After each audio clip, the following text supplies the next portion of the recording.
little astronauts! I'm Sparky, and welcome to our amazing space adventure!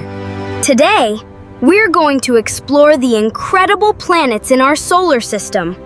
But first, we need to get ready for our space mission!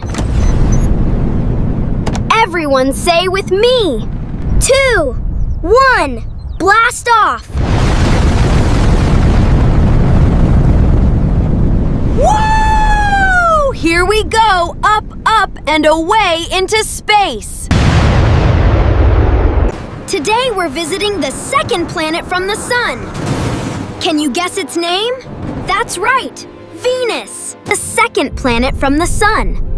It's almost the same size as Earth.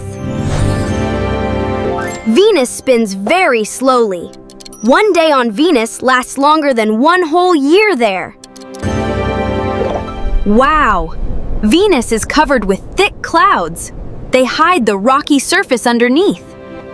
Venus is the hottest planet in our solar system. It's even hotter than Mercury. Guess what? Venus has 0 moons. Not even one. Can people live there? Nope. People can't live on Venus. It's super hot, and its air isn't safe to breathe. Here's a fun fact. Venus spins backwards compared to most other planets.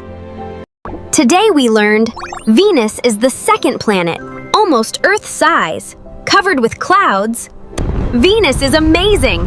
Which planet should we explore next? Don't forget to like and subscribe to Sparky Science. See you on our next space adventure. Bye-bye, little scientists!